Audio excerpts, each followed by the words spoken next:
Bienvenidos al Poncho Morado, donde la cultura es una merienda compartida. Este espacio llega a ustedes gracias a Chocolate Muné, suavidad, cremosidad y felicidad en cada taza. Bueno, en la entrega de hoy tenemos un invitado de múltiples hazañas en la que nos une un particular motivo de orgullo y celebración a todos los dominicanos por ser él parte de ese reducido grupo de personas que han escalado hasta lo más alto del planeta. Y hablamos del Monte Everest. Pero en el episodio de hoy vamos a hablar de el pico más alto de la región del Caribe y en especial de un documental que ha resultado ser una majestuosidad de muestra pictórica, fílmica, llamado a sí mismo Pico Duarte. El Pico Duarte. El Pico Duarte.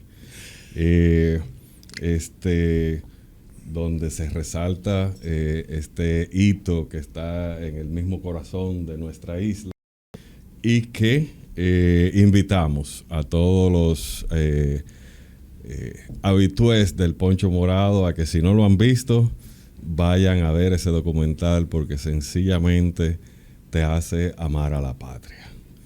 Así que bienvenido, Iván Gómez Carrasco. Es un honor tenerte a ti aquí en el Poncho Morado. Muchísimas gracias, de verdad. Y la oportunidad de resaltar y dar a conocer este gran legado que estamos dejando.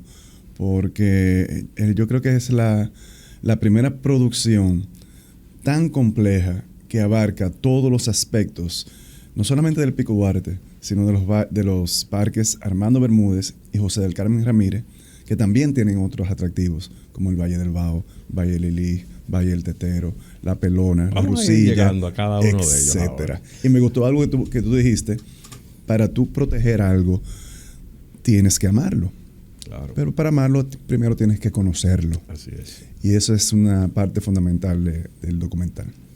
Antes de entrar en materia y para poner en contexto a nuestro público con quién eres, resúmenos un poquito de tu vida, tu trayectoria y cómo llegaste a amar el montañismo. Bueno, nací en Santo Domingo, dominicano, República Dominicana, padre de dos hijos, Axel y Lucía. Estudié en el Colegio Loyola, después una licenciatura en Administración de Empresas de INTEC, después una maestría en negocios en Canadá, y además soy militar, que también tengo especialidades como diplomado de gerencia policial, diplomado de Estado Mayor, búsqueda y rescate en áreas abiertas, que he aplicado también en el Pico Duarte, seguridad ciudadana en Israel, y ambientalista de pasión y de vocación. Entonces también tengo una fundación dedicada a trabajar por el medio ambiente, y quizás todo eso se conjugó para luego de escalar el Pico Duarte por primera vez con 13 años, estando en Loyola, que teníamos un grupo de excursionistas, se llama CEL. Empecé a soñar con el Monte Everest, un sueño utópico, y se hizo realidad 20 años después. Magnífico. No solamente el Everest, sino también las montañas más altas de los 5 continentes habitados del planeta. Yo fui el primer dominicano en lograr eso, en el 2012. Enhorabuena. Y asumo que eso es parte de la preparación de conquistar la cima más alta, o sea, pasar por ese periplo antes de esa hazaña a la que pocos hombres en el planeta han logrado completar. Así que, y sobrevivir. Sí, y sobrevivir. Bueno, tú y yo somos más o menos generacionales y puedo dar testimonio de que del Colegio Loyola o a través del Colegio Loyola con el padre Chuco, pues fueron más de uno que participaron de esas excursiones, y tengo que hacer el mea culpa porque yo era de los que decía que no iba a subir hasta que no se fuera en helicóptero. Pero por suerte... En un mes tú vas para allá. En un mes estamos apuntados a hacer esta travesía junto con un grupo de amigos con lo que estamos sumamente entusiasmados y en compañía de Iván. ¿Cómo surge la idea de hacer este documental y quiénes forman parte de esta aventura? Bueno, el grupo CCN tiene un proyecto, por decirlo así, altruista, que se llama Orgullo de mi Tierra. Y todos los años se selecciona un destino y se resaltan las bondades de ese destino. Generalmente han sido provincias, por decir algo, Samaná. Y se resaltan todas las bondades de Samaná, las playas, los atractivos, la parte turística, ecológica, ambiental. Y este año, por iniciativa de Mario Dávalos, también un asiduo montañista y que ha estado aquí en el Poncho Morado. Aquí, fotógrafo, experto, profesional, ha estado en Alaska y en muchísimos lugares haciendo fotografía de la naturaleza. Se propuso el Pico Duarte, que sea el orgullo de mi tierra, y ha salido una cantidad de material impresionante que definitivamente ya queda como un legado para todos los dominicanos, porque no solamente es la película, también hay un libro de este gordo, escrito por Frank Baez, que recoge toda la historia y todos los aspectos importantes del Pico Duarte, y no solamente geografía, flora y fauna, sino también la gente, las comunidades, y todo lo que significa para nosotros esa majestuosa montaña.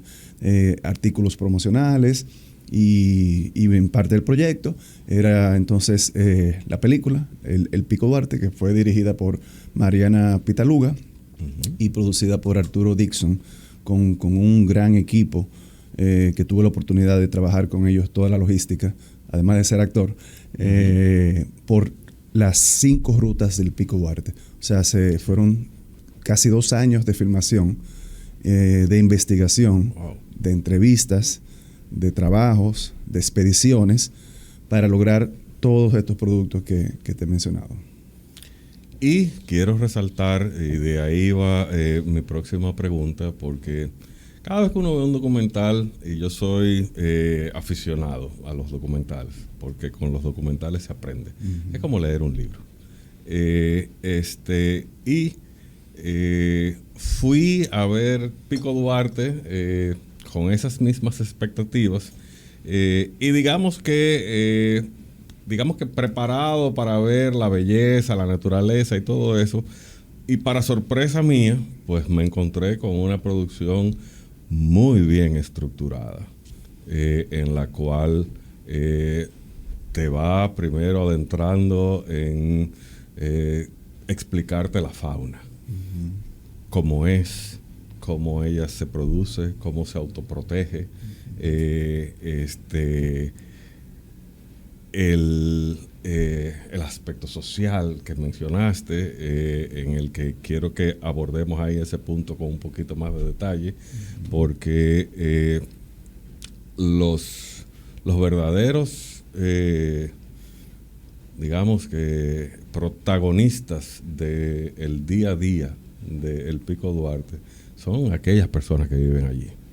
Y para mí, a mí me tocó el corazón cuando vi todos los testimonios y cómo fueron resaltados cada una de esas comunidades en el documental, que creo que fue de una forma magistral.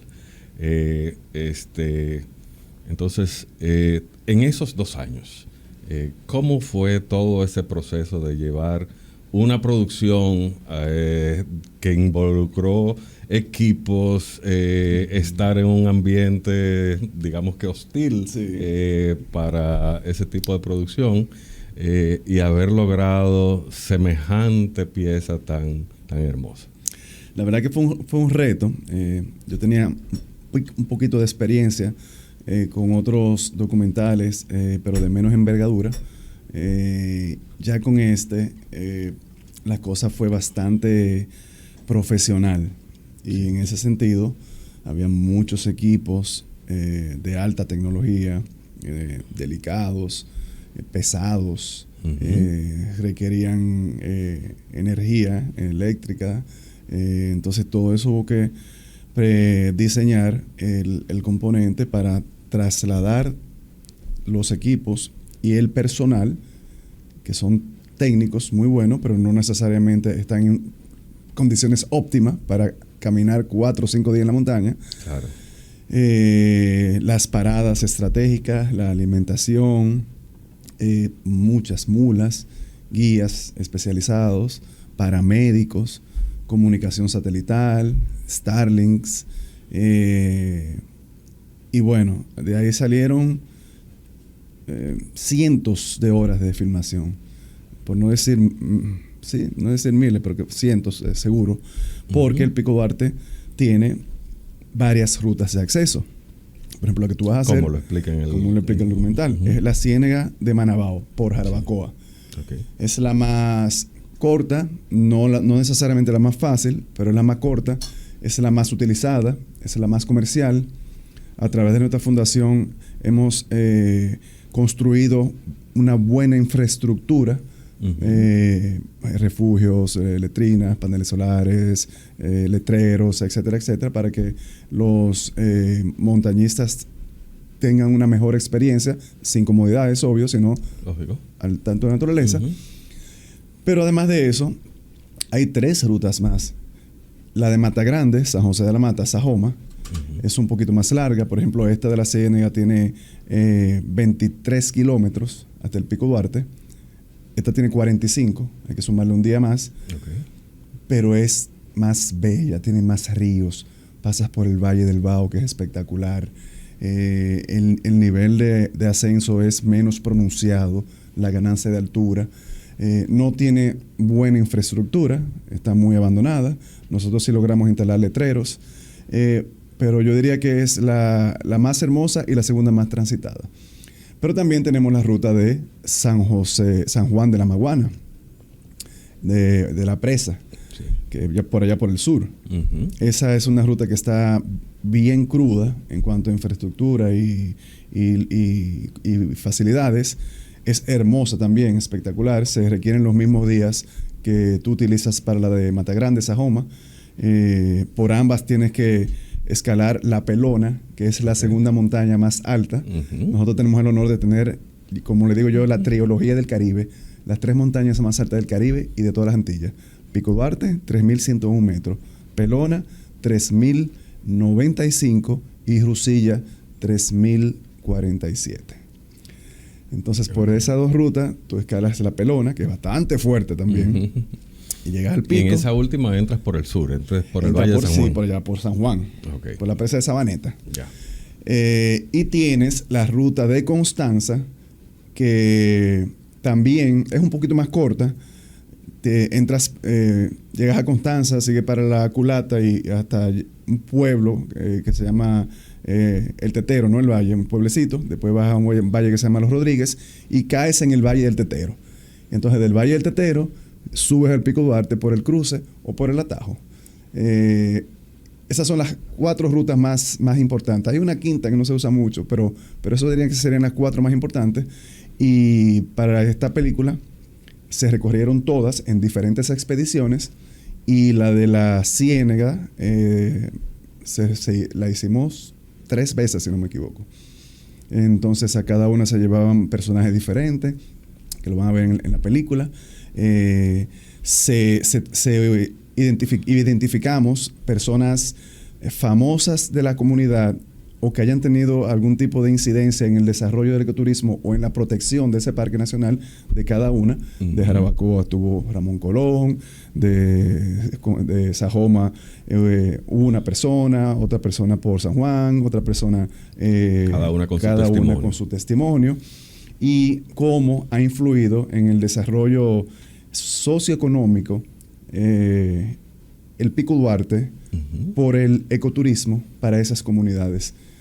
Y ahí es parte de lo que nosotros promovemos con mi fundación, de desarrollar comunidades que se crean los mejores protectores o veedores de esa área protegida o ese recurso natural, Claro. porque son los que los primeros van a defenderlo. Ujú. Cuando hay un incendio, en lo que llegan los bomberos forestales, tú eso guía, arrancan para arriba con su machete, su pala y pico, Claro, a defender la casa. para defender la casa. Ujú. Porque ya, después de muchos años, de décadas de trabajo, han entendido que en vez de meterse, que todavía sucede en muchos parques, meterse al parque a deforestar para hacer carbón, a cortar Claro. pino para vender la madera, a deforestar para sembrar, a meter ganado que acaba con todo. Ujú. En vez de hacer eso, ellos prefieren mantener esa joya intacta en su estado natural, porque con el ecoturismo Claro. les va muchísimo mejor. Claro. Y está demostrado. La primera vez que yo iba al Pico Duarte, en la Ciénega no había ni siquiera energía eléctrica. Ellos no sabían lo que era una nevera, ni una televisión. Cocinaban en leña. Hoy en día tenemos más de 200 habitaciones en alquiler, restaurantes, hoteles, supermercaditos. Han construido un destino. Un destino. A calle asfaltada hasta allá. Ujú. Y la comunidad se ha beneficiado de proteger ese recurso natural. Y ese destino que se ha ido construyendo, donde pues, héroes como ustedes, su fundación y los residentes,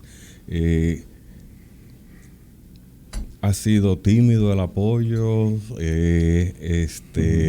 ¿Cómo ha sido toda esa encrucijada y qué más requieren ustedes para que y este documental, por supuesto, es una enorme contribución para exponerse y que los dominicanos que vemos este documental pues nos deslumbremos viendo las maravillas de nuestras montañas y que más allá del sol y de la playa entendamos que tenemos otro tesoro en nuestra isla que cuidar y que proyectar y que fomentar.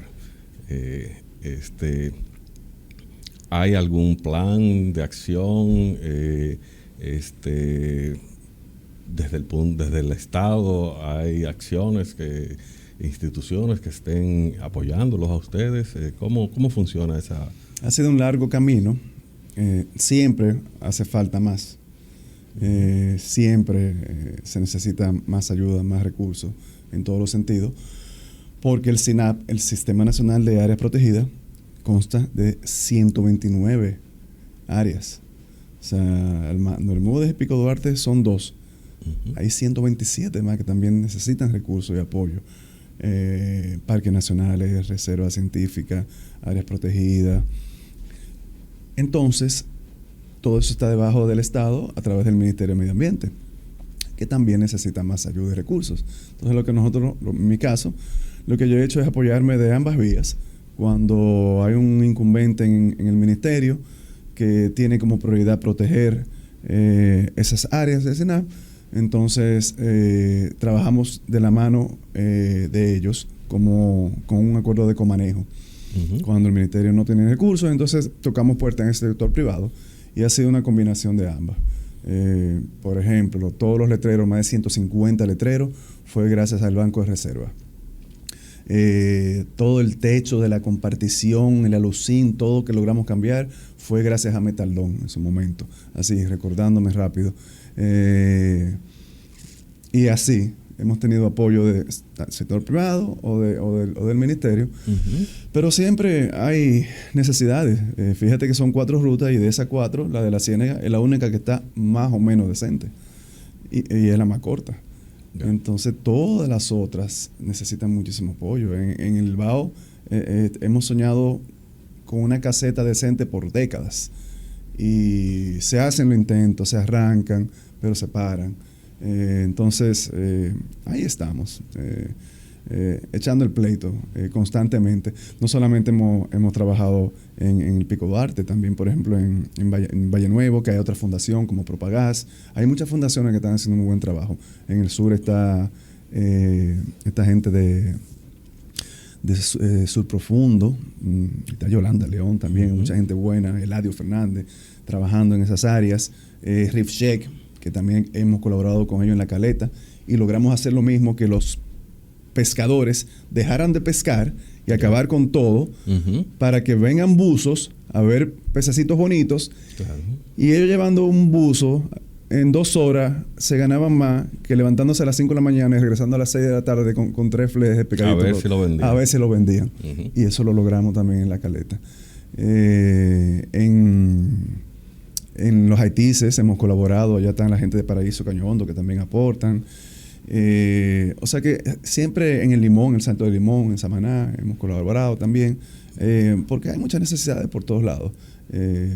Y por suerte, con este empuje, con este proyecto de Orgullo de mi Tierra, el documental, el Pico Duarte y todo eso, entiendo que se va a lograr más apoyo para el Pico Duarte y esos 2 parques, que es donde nacen los ríos más importantes de nuestro país y de nuestra isla.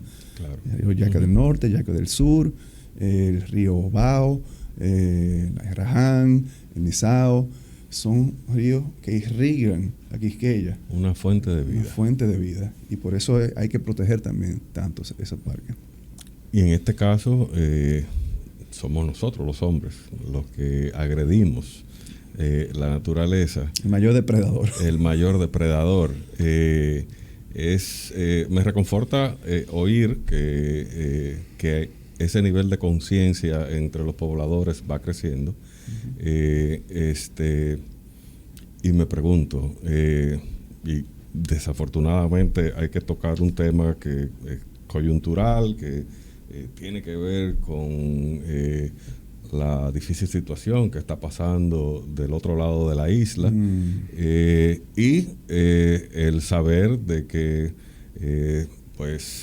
en la cultura de subsistencia de aquel lado, pues el cortar los árboles para subsistir con la leña es un modo de vida. ¿Hasta qué punto eso está siendo una amenaza? ¿Hay una alerta? ¿Y cómo se está manejando ese asunto? Sí, eso es un problema muy serio que tenemos desde hace históricamente, porque nuestros vecinos no tienen un sistema de cocción de sus alimentos estandarizado.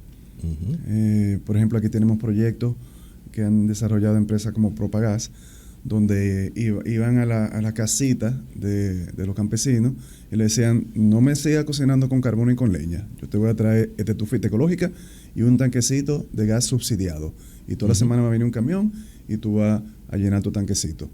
Y se acabó la deforestación en esa zona. Allá no. Allá lo único que tienen es árboles para cocinar, y como han deforestado todo, tengo entendido que solamente le queda un 2% de capa vegetal, se nutren de los nuestros. Entonces hay una mafia, que le digo yo que es como el oro negro, de carbón, cortando aquí árboles, haciendo carbón y pasándolo por la frontera hacia Haití, o por la frontera o por yolitas ahí por un lago que tenemos allá en una de esas fronteras. Entonces ese es un problema muy complejo. Yo cuando estuve en el CEMPA como director de operaciones, como oficial del ejército, como coronel, lidié muchísimo con esos casos, y es una amenaza constante, pero para ello necesitamos también el apoyo de las autoridades de aquel lado. Hay que buscar una solución. Claro. Porque tienen que cocinar esos elementos de alguna manera, no se los van a comer crudo. Y ahora mismo lo único que tienen es nuestro carbón de este lado. Y yo recuerdo, siendo niño, yo nací en el año 62, y en esos 12 años de Balaguer, creo que posiblemente pudo haber sido en el primer cuatrenio de Balaguer, haber escuchado en las noticias, y eso se me quedó como niño, porque yo decía, wow, ¿y por qué el gobierno tiene que hacer eso? Se supone como que cada quien lo tiene que hacer. De un programa de entrega de estufitas y de tanques de gas que hizo Balaguer en todos los campos dominicanos. Fíjate. Precisamente para sustituir el anafe por la estufa. Y eso se me grabó a mí de niño, el saber que había un programa de ese tipo. Y ahora como adulto entiendo la razón de ser. Y qué bueno que en su momento fueron de las acciones que fueron tomadas desde el Estado de forma muy atinada. Pero mira qué interesante. De hecho, yo recuerdo que cuando yo visitaba a mis abuelos allá en Dajabón, mi abuelita Álida murió de un enfisema pulmonar. Porque cocinaban el día entero con leña y era oliendo humo. Y yo me acuerdo que cuando yo entraba a la cocina, los ojos empezaban a picarme así del anafe, del humazo. Y yo decía, abuelita, ¿cómo tú aguantas? Ay, mío, ya estoy acostumbrada. Ella cocinando ahí, respirando humo el día entero, porque la única opción que había era leña en ese entonces, en los 70. Bueno, y pasando a aspectos más positivos, y que fue algo que también recogí de la entrega del documental y que está muy bien retratada. Cuéntame un poco cómo, desde el punto de vista espiritual, en una sociedad como la de hoy, que vivimos atentos a una pantalla, el estar en ese contacto abrumador con la naturaleza conlleva, y cómo eso, de todas las casi 150 o más veces que te he oído que tú has subido, cómo esa droga se canaliza a través de ti. Yo digo que es mi mayor terapia. Las montañas, la naturaleza, la conexión con la creación de Papá Dios, o el legado que nos ha dejado, es la mejor terapia que uno puede tener. Primero, tú no estás compitiendo con nadie. Es una práctica que estás solo contigo en la montaña y desafiándote a ti. Hay una frase que dice, tú no conquistas a la montaña, nos conquistamos a nosotros mismos. Okay. A nosotros mismos. Yeah. Porque eso, por ejemplo, 23 kilómetros que tú vas a estar a la cima, y vas a tener que hacerlo también de vuelta, tú vas a estar contigo, tus pasos, tu corazón, tu respiración, tu agua, tus alimentos y tu cabeza, que en todo momento te va a decir, devuélvete, que tú haces aquí, tú tienes frío, llovió, pasaste lodo, esta inclinación está muy alta, estoy pasando trabajo. Pero cuando llegas a la cima, que se te olvida todo eso y tú lo que quieres es llorar de alegría, entonces tú dices, wow, valió la pena. ¿Cuándo vuelvo? Y esa desconexión de 3 días, sin esta bendición, por no decir otra palabra que tenemos, desconexión total de esos aparaticos, de esas pantallas, también es como que te drenas. Y hablando en las fogatas en la noche con los guías, escuchando sus anécdotas, sus historias, compartiendo con otras personas. Hay un campamento que es la compartición, que básicamente yo digo como el base camp, está a 2.500 metros de altura, donde confluyen casi todos los grupos. Sí. Entonces ahí tú te puedes encontrar con un dominicano, con un ruso, con un alemán, con un santiaguero, de todos lados. A oír anécdotas universales y locales. Y tus propias anécdotas. Claro. Concho, allí se me acabó el agua, no tenía agua, pero mira, vino una persona que yo no conocía y me dio agua. O a mí me quedaba un chin de chocolate y vi uno sentado en el piso listo y le di mi chocolate. Eso es lo chulo. Y esa es la terapia que yo entiendo que todos debemos tratar de buscar. Y no solamente enfocarnos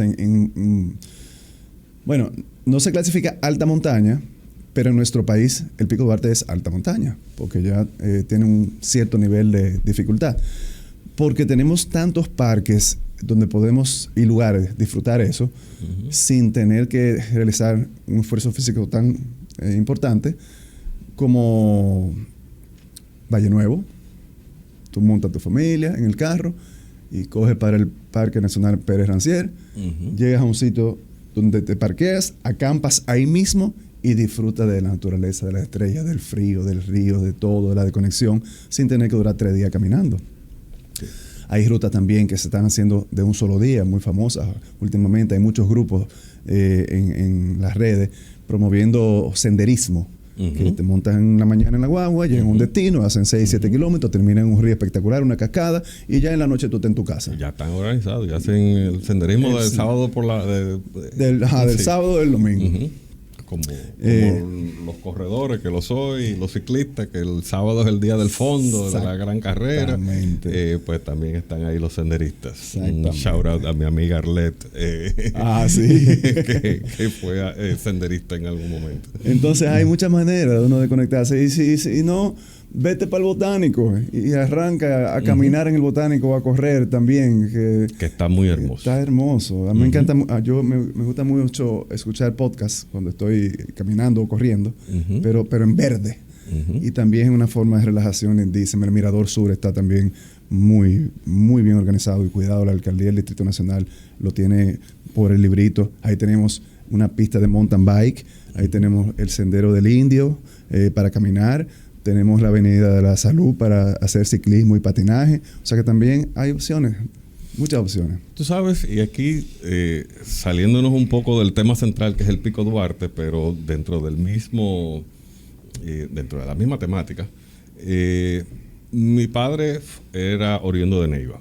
Y nosotros de niños pues fuimos infinidad de veces a Neiva, la familia, y ese trayecto, ¿no? Después que tú pasas a Baní, que se convierte en esta zona árida, agreste que uno conoce, pues para mí el sur siempre fue eso, una zona árida, que incluso cuando subíamos a las montañas que están frente a Neiva, que dicho sea de paso, los ríos son preciosos, porque al no tener el fondo de arena de tierra colorada, se ve cristalino, son ríos cristalinos, muy limpios, fríos, pero muy limpios. Y una vez yo hice un viaje a Haití en avioneta, que fue de esos días que te regala el creador, donde no hay una sola nube, está el cielo azulito. Bueno, de hecho en el trayecto el piloto nos señaló la Pelona y el Pico Duarte. Miren, esa es la Pelona y ese es el Pico Duarte. Se veía así, en el colegio siempre nos hablaban de eso, y yo todavía que estaba en negación del esfuerzo físico decía, ya lo conocí, y seguimos de largo. Pero cuando sobrevolamos el lago Enriquillo, que entonces miramos hacia la izquierda, que no era el tramo habitual al que cuando estábamos en Neiva, que sí íbamos a ver la Carita, que llegamos hasta la descubierta, pero siempre es en ese litoral norte del lago. Y yo vi aquel bosque verde de pinos que hay en esas montañas que separan Pedernales y de Bauruco. ¿Cuántos otros destinos como ese tenemos nosotros en nuestra isla? Mira, ese destino es impresionante porque, por ejemplo, tú llegas allá cerca de Pedernales y es así, árido, seco, calor, pero empiezas a subir la Sierra de Neiva, de Bauruco, hay varios caminos, y ves cómo la vegetación va cambiando y de repente empiezas a ver pinos, empiezas a ver verde, llega el frío cuando estás llegando de arriba y tú dices, pero yo me transporté fue a Suiza de repente. Y cuando empiezas a descender, vuelve el otro paisaje árido, seco. Exacto. Es impresionante. Igual que el hoyo de Pelempito, que está también por ahí. Exacto. Entonces tenemos muchos así en este país. Está en el área de Concho, por ahí por Cotuí, Rancho Arriba. Rancho Arriba es hermoso también. Y uno toma la autopista Duarte, cuando llegas ahí a Piedra Blanca, doblas a la izquierda y llegas a Rancho Arriba, que está un poquito alto, pero ya sientes el frío, y un pueblecito muy lindo y muchos atractivos también por ahí, río, que también es espectacular. Tenemos el Mogote en Jarabacoa. Allá en el norte hay sierras también importantes que no son explotadas, que también hay muchos atractivos. O sea que hay muchísimas cosas. En la cordillera septentrional. Septentrional. El Salto de Limón es muy turístico, pero también es bonito el Salto de Limón, y un senderito que se hace en 45 minutos. Es cómodo, también. Ese yo lo he hecho. Es cómodo, exacto. Y por ahí el ciclismo de montaña por la Ballena, más para allá de Terrena. También hay una ruta de ciclismo de montaña lindísima en el Limón, la zona del Valle, llegando ya allá al extremo de la isla. que es una playa virgen, totalmente virgen, básicamente porque no tiene hoteles y nada de eso. Pero también atravesas por unos paisajes y hay unos hoteles ecológicos donde no tienes ningún tipo de comodidad como aire acondicionado, pero disfrutas de una experiencia agradable, rodeado de naturaleza, ziplines, tree houses, duermes en la copa de un árbol. Gracias a Andariego y a William Ramos hemos conocido todos esos rincones. Así mismo. Entonces, como yo siempre predico, nuestra República Dominicana es un pequeño continente. Tenemos de todo. Tenemos montaña, tenemos desierto. No hemos hablado de Baní, de las dunas de Baní, que también es espectacular, y la salina. Tenemos acantilados como los Haitises. El Parque Nacional Los Haitises es hermoso, tanto por mar como por tierra. Yo lo he recorrido de las dos formas. Y el mismo Samaná tiene en el frontón. Y en Samaná. El frontón era la ruta de rock climbing, de escalada, que queda allá en el extremo, también que era que te mencionaba ahorita. Tenemos ahí acantilados espectaculares, tenemos frío como el Pico Duarte, tenemos un pequeño continente. Lo que no tenemos es glaciares, ni hielo, ni nieve, pero a veces cae escarcha allá en el Pico Duarte. Una gente que se motive, que vea el documental y que haga conciencia de lo que tenemos y sobre todo que se entusiasme y motive para conocer las montañas. ¿Cómo se prepara? ¿Qué debe tener en cuenta una persona para, como decimos los dominicanos, coger el monte? Esa pregunta me la hacen constantemente y es muy importante. Entonces, todo depende de qué queremos hacer. Si vamos a hacer senderismo, como está muy de moda, no requiere un gran nivel de preparación.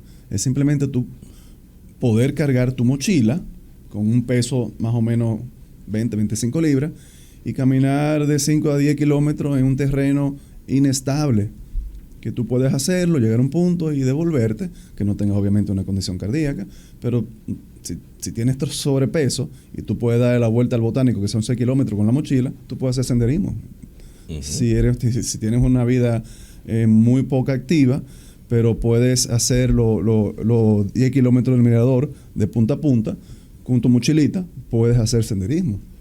Ahora, si vas al Pico Duarte, ya tienes que entrenar un poco más.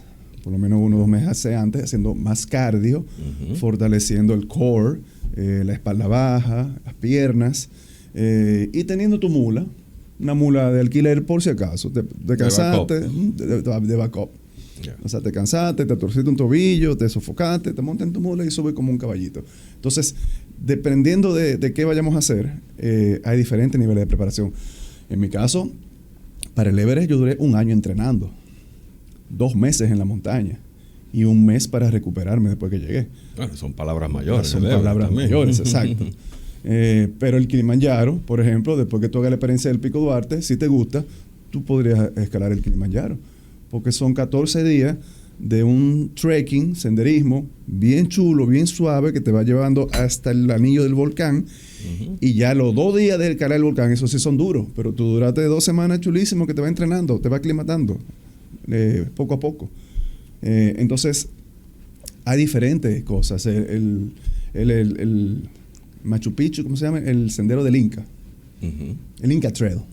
Yeah. En vez de tú llegar a Machu Picchu por el tren, como llega todo el mundo, tú haces un sendero de 3-4 días y te lleva allá y te va llevando gradual. El Camino de Santiago, que está muy de forma. Tú no tienes que entrenar para ir al Camino de Santiago. Porque eso es llano casi todo el tiempo. Claro. Eso sí, para caminar 8 horas diarias por 2 semanas. Pero es caminando.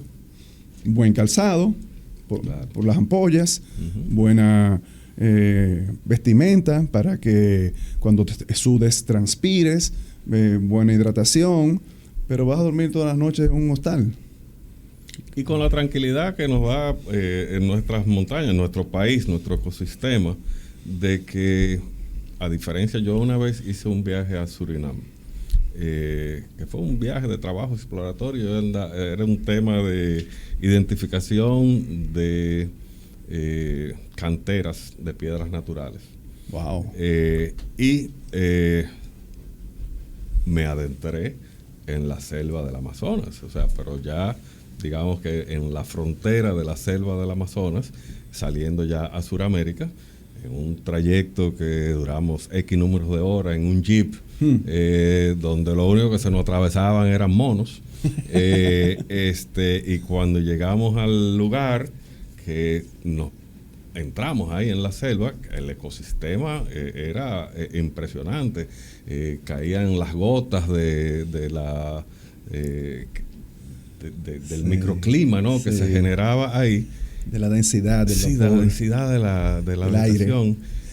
Hubo algo que me impresionó muchísimo, y fue que de repente nos salió un tipo caminando que tenía la piel así de negra, de ese color, pero completamente tostada, y tenía como una especie de taparrabo. Y nos pasó por al lado, o sea, pero un tipo con los cabellos así largos, parecía un nativo. Nos pasó por al lado rápido, un saludo en un idioma que no entendimos. Y yo pregunté, ¿y este tipo? Dice, no, ese viene de adentro, de la selva del Brasil. Le debe tener un par de pepitas de oro que la va a vender. Y se devuelve otra vez. Pero, wow, cuando íbamos caminando, había un tipo que iba con un machete, y paso que dábamos hacia el frente, un machetazo que daba adelante. Y yo pregunté, ¿y él qué es lo que hace? Y me dice, no, es que aquí hay serpientes, pero no te preocupes, que andamos con los antídotos. Y yo mirando para arriba, ¿y dónde es que yo estoy metido? ¿Qué yo busco aquí? Con los antídotos por si no por muerde. si te picaban, sí. Entonces, en el caso nuestro, pues, nuestras montañas son inocuas. Sí, eso es una ventaja grande que tenemos. Siempre me preguntan, ¿y hay serpientes, hay cacata, hay culebra, hay ratones? No hay nada de eso. Primero por la altura, por el ecosistema, por el clima, por el hábitat. Solamente se ven muchos aves, como digo yo, los primos de los cuervos, que son los cabos, cotorras, otros tipos de aves, que no me sé los nombres, son tantas. Y después fauna, la flora pajones y pino occidental. Existen los cerdos cimarrones o los jabalíes, sí, pero ellos desde que huelen el humano salen huyendo. ¿Y esas especies son nativas o fueron traídas por los europeos en un momento y se internaron en las lomas y ahí quedaron? Generalmente son introducidas. Por ejemplo, cuando en Trujillo se trajeron aquí mapache a la isla Catalina, y están todavía por ahí, son una plaga. En Valle Nuevo se introdujeron muchos conejos para la cacería. Tengo entendido que estos los jabalíes se empezaron a criar, y en una granja de esas se escapan, se sueltan y se internan en la montaña. Pero es ilegal, pero cuando salen a cazarlo es como con 8 perros y unos tigres huyendo entre los montes. Es dificilísimo. O sea que uno caminando en el Pico Duarte nunca lo va a ver. Tenemos otra especie invasora, que es la iguana verde, que está en el sur, que también es depredadora. Ya esa la están cazando, están autorizados a cazarla. Tenemos, por ejemplo, la gran invasión del pez león. No sé si tú ya te escuchar. Claro, sí. Eso fue terrible. Se estaba comiendo todos los peces porque no tienen un depredador natural. Nada más el mero cherna y nosotros los humanos. Y cuando se regó la voz, eso fue un proyecto que hicimos con Reef Check, que enseñamos a hacer plato, inclusive, para que la gente se lo comiera, porque las pinas tienen veneno. Ahí arrancaron a pescarlo y se ha logrado controlar bastante. Entonces, tenemos ciertas especies invasoras, pero ninguna representan un peligro de muerte para el hermano. Hay una escena en el documental que no quiero pasar el podcast sin hacer mención de él, porque, por 2 razones personales. Una, porque soy corredor, fui maratonista, sé lo que es prepararse para un evento de correr 42 kilómetros y lo que ello implica. Pero está el maratón, están los Ironman, y luego está una carrera que se hace aquí en este país, que muy poca gente conoce, que son 100 kilómetros corriendo por las montañas. Que mi amigo Livio es el gran campeón nacional, sale en el documental, recibido por su esposa y mi querida amiga Marlene. Y yo me le quito el sombrero. No, yo también. Son robots. Si correr 42 kilómetros es difícil, correr 100 por las montañas. Sin parar, non-stop. Sí, sin parar. Es sencillamente, overwhelming, como dirían los Sí, americanos. es impresionante. Y los récords que han logrado de subir y bajar el Pico Duarte sin parar. Esos son 46 kilómetros, pero también unos récords que tú dices, pero ¿cómo lo hacen? Es volando que van.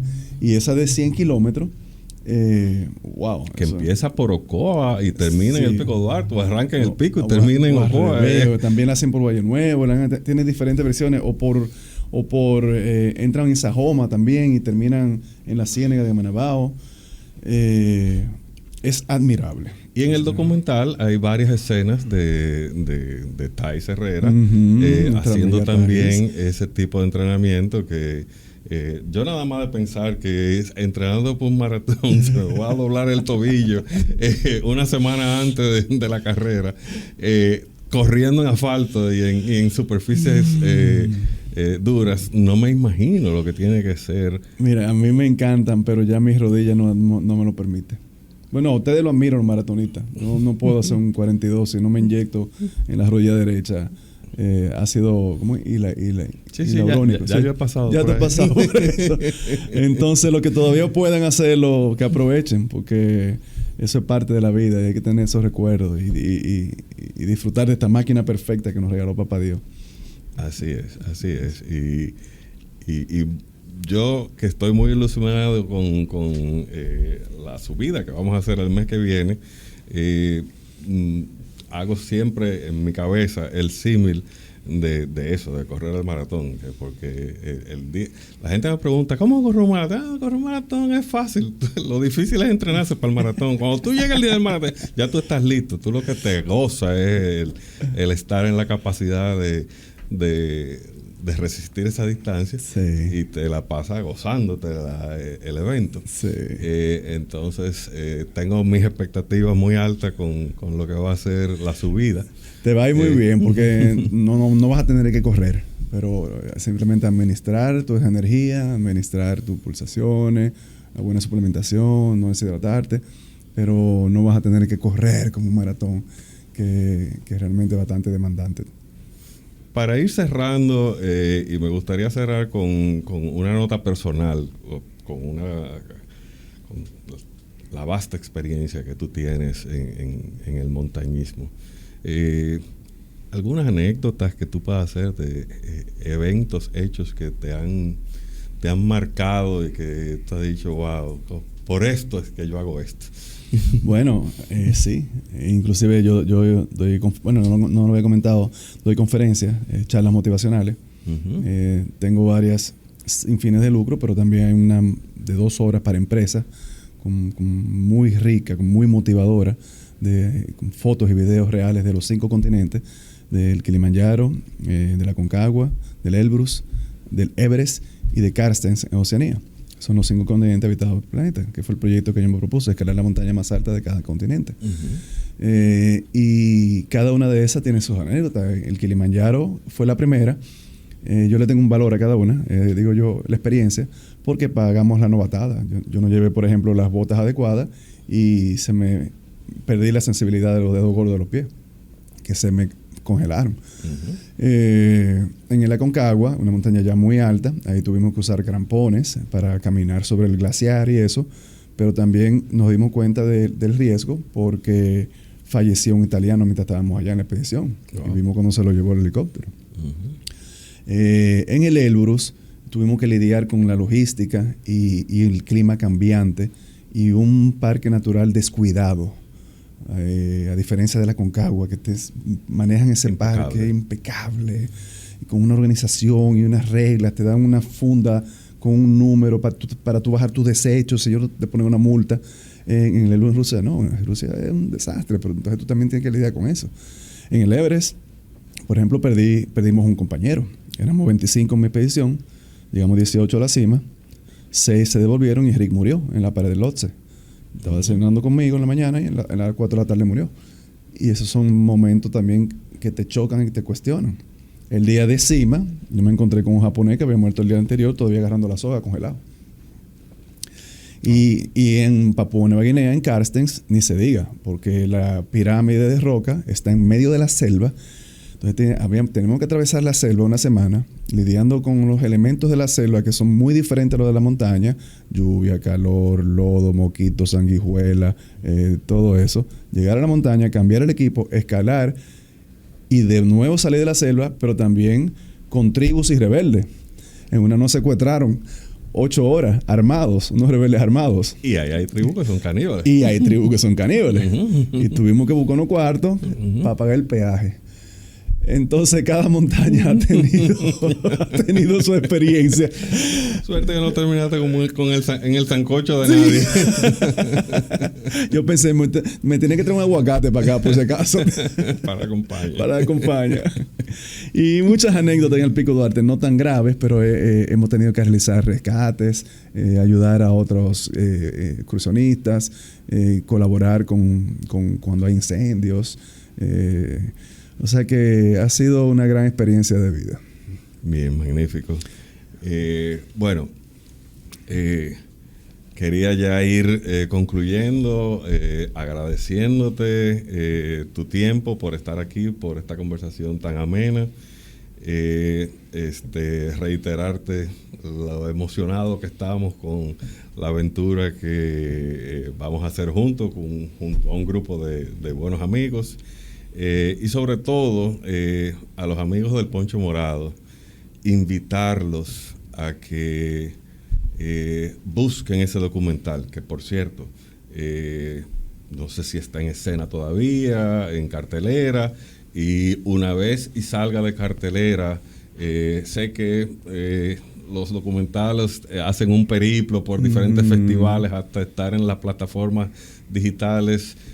¿Cómo va a ser ese recorrido y cuándo finalmente el documental estaría disponible para...? De hecho, ayer estaba hablando con Mariana, directora, porque me llamaron de Punta Cana, locos por ver el documental, y muchos amigos que tengo allá, asiduos al Pico Duarte, y los puse en contacto con ella, y ya van a organizar una exhibición al aire libre chulísima que ellos hacen allá en el Village. Entonces, bien como tú dices, hay que esperar. En el grupo hay 3 que están allá en Punta Cana. Pues mira, eso lo van a ver con Jay Kill y Lourdes Ruiz se está organizando. Okay. Entonces, hay que esperar que salga de cartelera. Le debe quedar 1 o 2 semanas. Todavía está en Nuevo Centro. Y después de ahí, como tú dices, entonces ya hay que difundirla por todos lados. Por ejemplo, ahora ¿Y va a ser un periplo por festivales internacionales? Sí, pues sí, no te voy no hay algo organizado porque hay que cumplir con el contrato de los cines primero. Okay. Y después de ahí entonces simplemente soliciten y nos escriben. Y por ejemplo ahora me van a hacer un reconocimiento en un festival para la diáspora dominicana en Washington. Y yo inmediatamente aproveché, los puse en contacto a ellos con la directora y ya se está armando para presentar la película allá en el mes que viene. Así como se va a hacer en Punta Cana. O sea que hay que difundirla y darle por todos lados. Porque esa joya del cine dominicano tienen que verla todos. Así es. Y como decía, ya como mensaje final a los amigos del Poncho Morado, asuman esto como un compromiso, como algo que todo dominicano que tiene que ver, porque yo les aseguro con total convicción de que cuando vean este documental van a amar más a nuestro país. Realmente te llega al corazón, es una puesta en escena preciosa, fabulosa, un contenido bien hilvanado, estructurado, un mensaje poderosísimo, una conexión con el enclave y con la gente que está ahí en el enclave, y solamente me queda agradecerte por asumir este estilo de vida y este compromiso con nuestro país, con nuestra flora, fauna y nuestros valores, porque sencillamente a ti, a todo el que participó en esta producción, lo que han hecho es de altísimo valor para nosotros. Me alegra escuchar esas palabras. Y de verdad que sí. Y gracias por la oportunidad de estar aquí, que yo sé que esto también este episodio y esta plataforma va a difundir mucho el mensaje. Para conocer lo que tenemos, lo amemos y lo protejamos. Así es. Así que gracias por acompañarme y gracias a ustedes, amigos del Poncho Morado. Nos vemos en la próxima.